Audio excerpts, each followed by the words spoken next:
and welcome to my studio.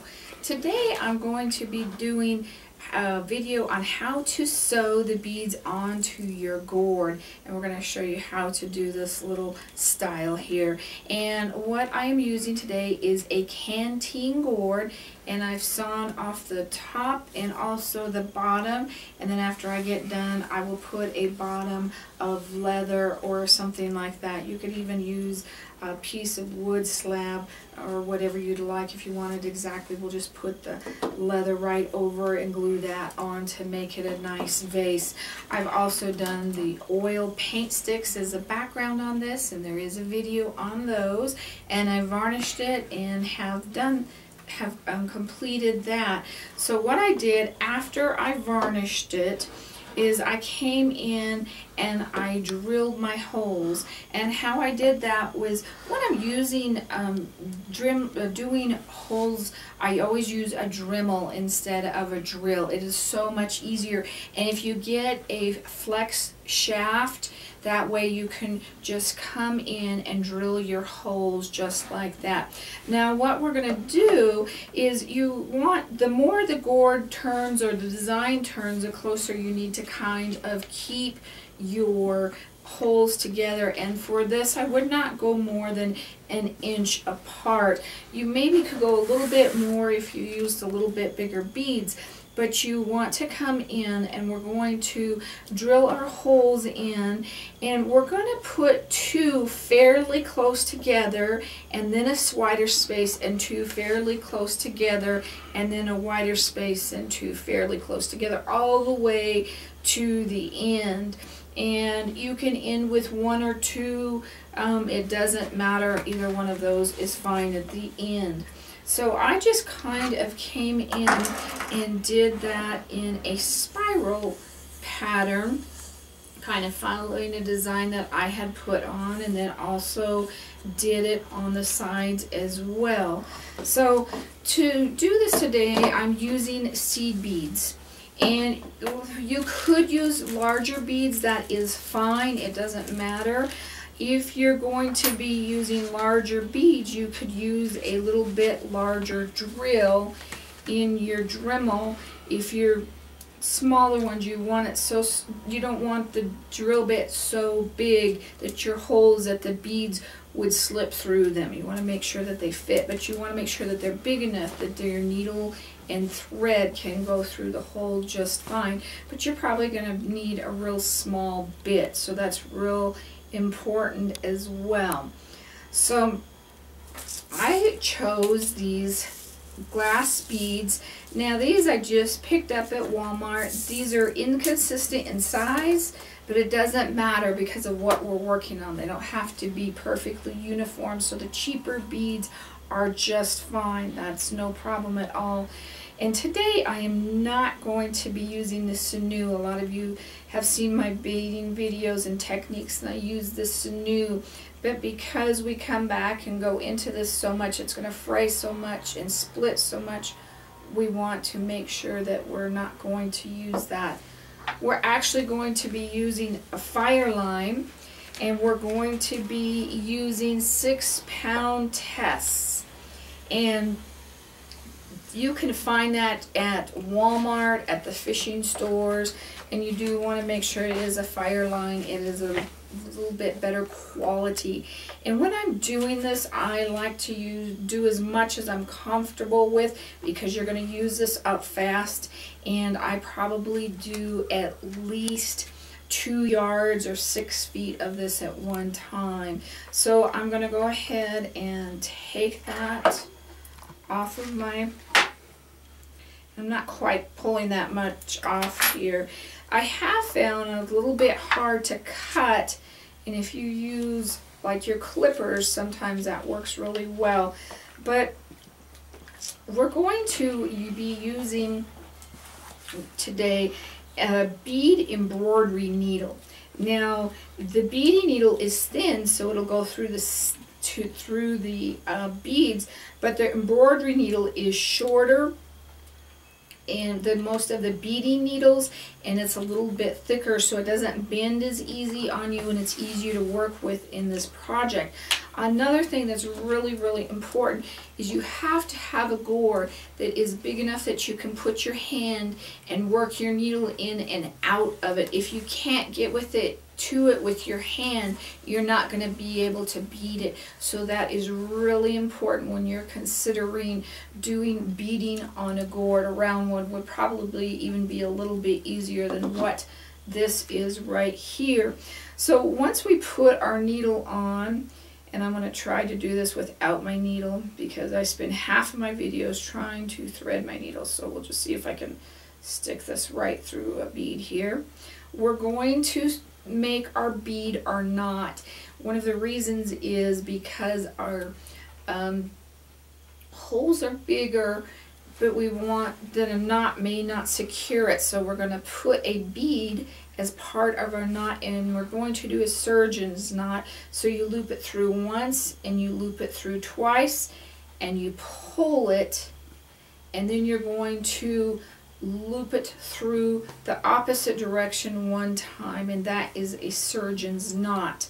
And then you want to come in and put a dot of super glue or crazy glue and try to keep it off your bead and on your knot. I put it on there and then I wipe it off my bead, and that keeps that knot from untangling. So then you just put that in and pull that through the hole, and that's got your thread secure. Now, I've already got one started here.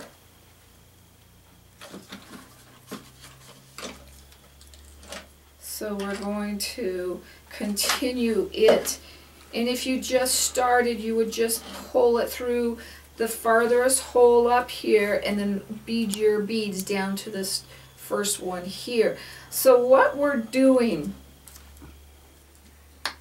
and maybe I should start up there, would be a little bit easier. Now let me show you a couple of little other tools that I'm using as well.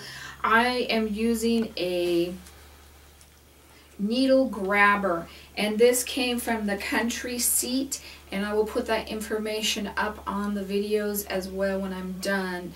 And what's really nice about this is it gives you something to grab your needles with, but on this case we're going to be using the back of our needle as well. So instead of me poking myself really bad, I've got the protection of the rubber there to help as well. So when you're coming through these holes, what I do is I use the back of my needle first, because if you're putting the sharp part through, it's going to poke into your gourd, and it's so much easier if you put it through backwards instead.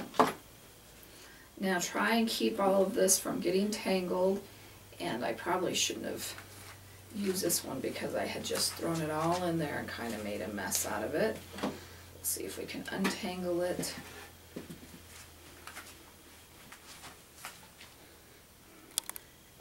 And pull that nice and tight, and just remember that would be like where your first one started. And then we're going to put as many beads as it takes to get from this first hole to this farthest of the two.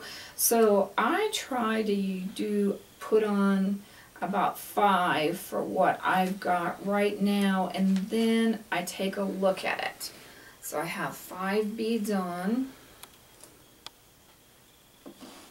and then I stop and look at that, and I'm about 2 beads short, and I think that should be just about right. So we put our beads on there, and that looks really good. So you can go ahead and go into that top hole and pull that nice and tight. And you don't want so many beads that it puffs up. You want them to lay down. Now what we're going to do now is we're going to come in through this second hole.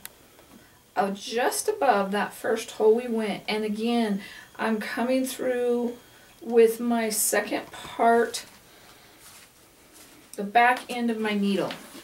And sometimes if you have a needle or another item that you can stick through this other hole to find it, it is easier to find.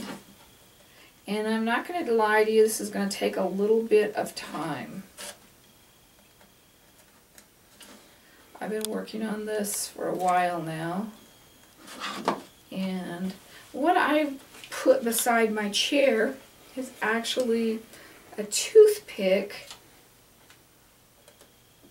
that I poke through, and then I take this other needle and I find that one and I go up next to it, and then usually I can get that through. And like I said, it's going to take a little bit of time here.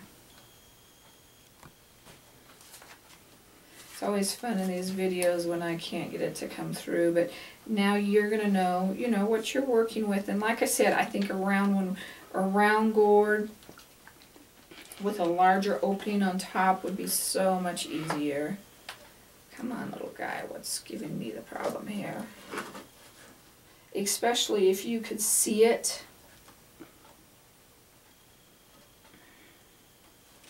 The bottom part where your hand isn't would be so much easier. Okay, so we got that through.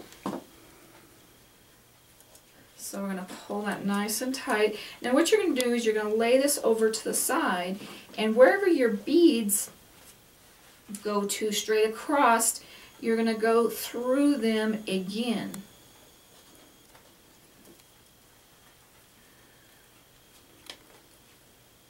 So that makes that nice and tight.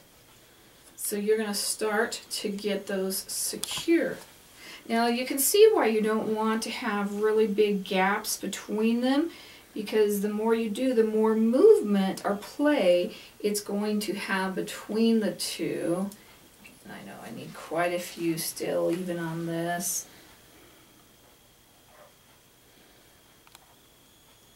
And I apologize for my camera guy for moving my gourd around, but it's a little bit hard to hold. Now that needs one more right there at the very end. It's real important to have those as close to that top hole as possible. So we're going to stick that in.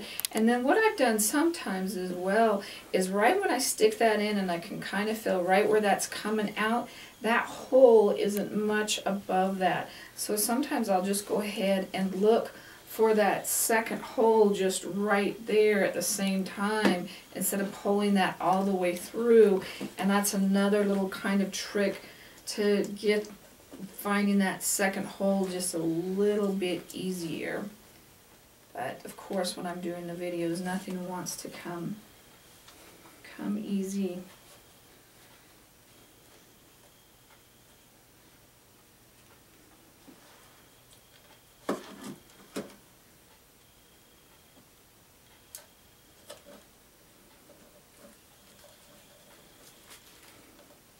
And you can see, just so you know, and if you had bigger holes, this would be easier, but you'd have to have bigger beads. So keep that in mind. Your first one, you might want to try some bigger beads. Okay? So we have that one in place. And then when we would come back,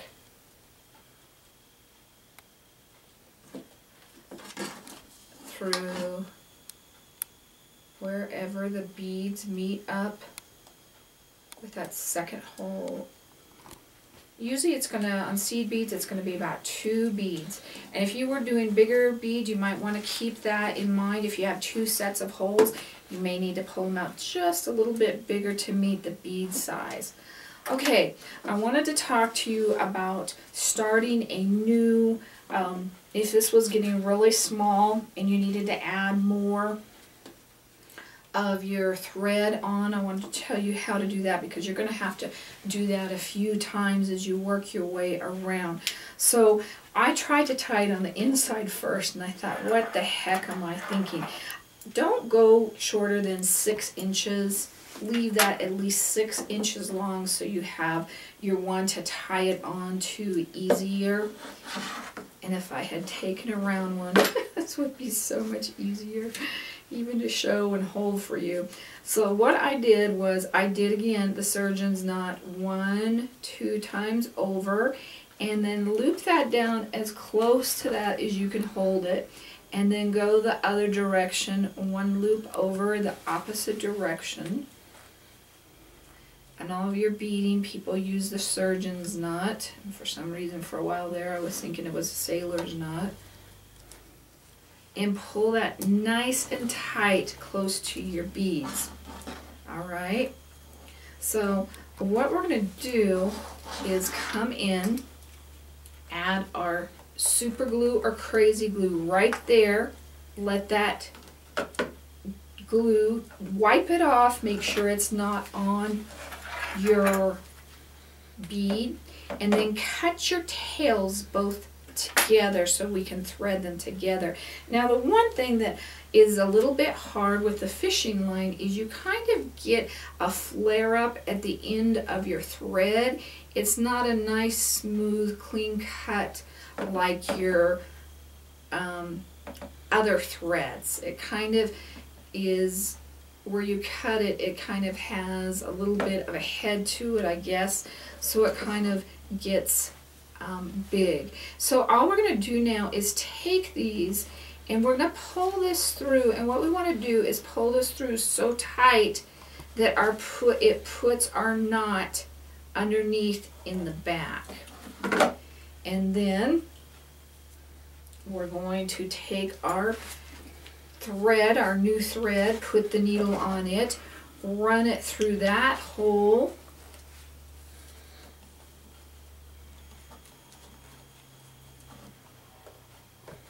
and run it back through here again, this second hole. And you can leave your tails or you can glue them down on the inside.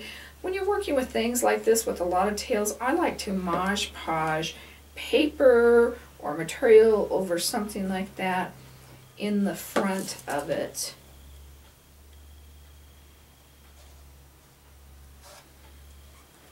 See if I can see this in here. Sometimes your gourd pieces come up and you kind of have to stick them back down or take them off. So we came back through that second one, and we're going to come through these beads one more time, and then you would just keep on going from there.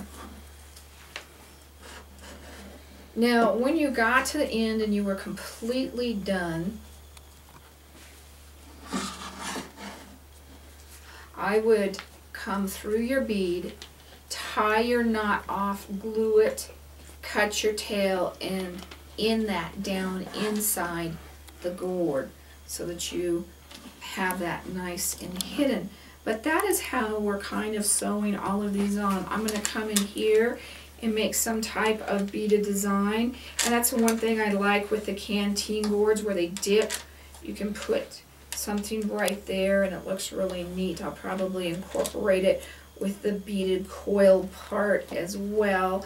And on things like that and the rim, I have come up with a special technique, and I do have that for that class for sale on my website at miriamjoy.com. It's called the Beaded Rim and More, and there's a whole bunch of other ideas with the beaded rim that we go into, and this is not drilled at all. We don't do any drilling to put this on. It's a real fun technique, and once you get it down, it actually goes really fast, a lot faster than what we're working with today. But I thought, since we're doing so much beading, give you something a little bit more that you can throw in with all of these techniques. So if you have any questions about what we did today, please email me at art@miriamjoy.com. I'm also going to put up the information for the county seat about the needle grabber as well at the end of this video, so you can see those, and they're rather inexpensive. They're 75 cents a piece,